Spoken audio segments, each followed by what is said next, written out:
Hello, everyone, and welcome back to this episode of the Furtadio Experience, the podcast that leaves you feeling more conscious, more engaging, more fulfilling to magnify your positive impacts on humanity. And I'm your host, Justin Furtado. So, today I talk about being grateful for your garden.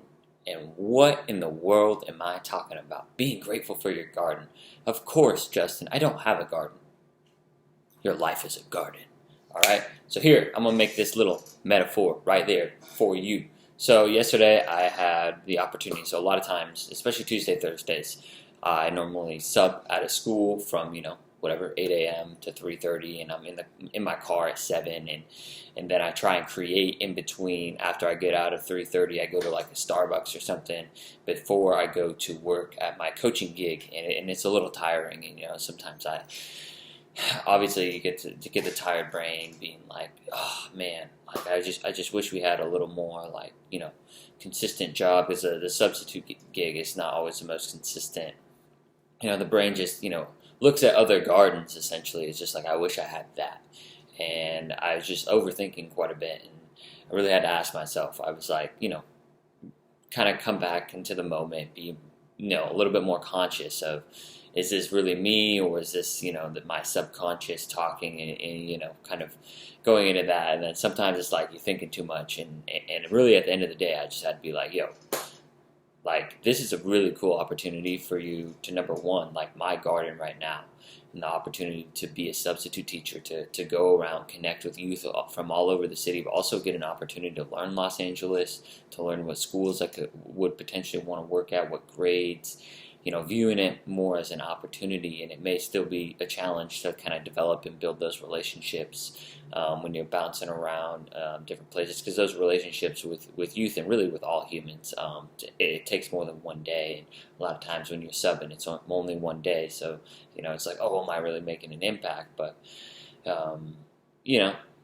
will tell, right? You can't really think that yourself, and that's kind of out of my realm and out of my control. But I really started to ask myself, I have the flexibility. Like on Tuesday, I was able to have the flexibility to take my car in, get it worked on and fixed, and then go and have a date with my best friend, my girlfriend Addie.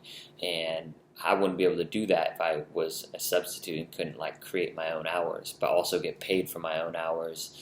And I also am able, my schedule gives me the opportunity, and really the internet and where I'm at gives me an opportunity to create content and engage with people from all over the world. I'm pretty sure, I'm connected with people from pretty much about every single continent besides Antarctica in the world, which is amazing. Like, that is a really amazing garden to be a part of, and be able to share, my garden and what I learned from my garden with other people's gardens, obviously, and that's, really amazing. And then also with basketball coaching, like I have an opportunity to coach a sport that I love, and something that gives me energy, and be able to coach. And so sometimes, we get a little bit, I guess, trying to perfect our garden. And our garden, it rains sometimes. It's not always perfect. And, there's the wind comes up, it removes some brush, and then, it's a little bit dirty because there's some dirt on our flowers, whatever it may be. But it's still our garden. It's still beautiful because it's our garden, and we continue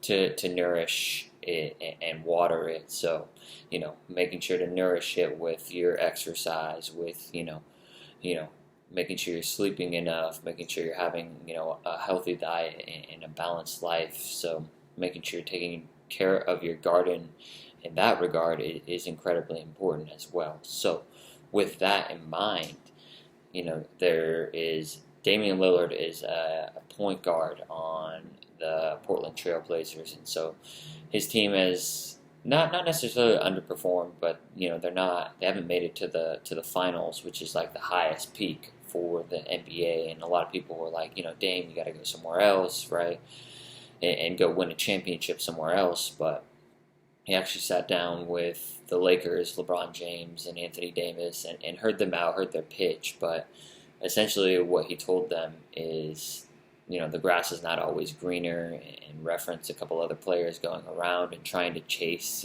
championships and rings, and it's not always working out for them. And so he's just working on nourishing his own garden in Portland his own team instead of like going and chasing other gardens. He really wants to work on his own and inside, because I think that's, I talk a lot about beginning within. Like, there are a lot of other things that we can go out and do, right? Like, you can go, so, for me as a coach, and there may be, tough days with kids, and they may not be listening, being disrespectful, whatever it may be, or it just seems like, the coaching, the philosophy, they're not just getting better, and it's like, okay, I can think about jumping ship and going into sales or marketing, or, there's nothing necessarily wrong with that, but is that my garden?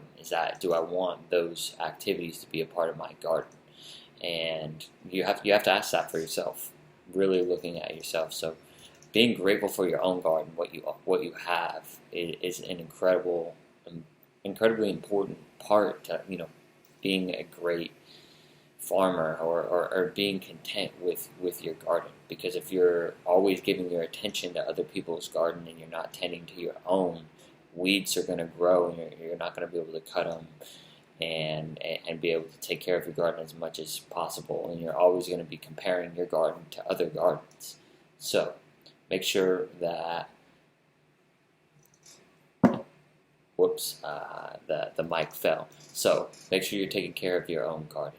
And also with this, I'll make sure that you don't plant too many plants in the garden, because if you're spreading yourself too thin, not able to water every plant, give love and care to every plant, then it's not all going to grow. So being mindful of having priorities on what plants to plant in your own garden, but really just embracing your own garden.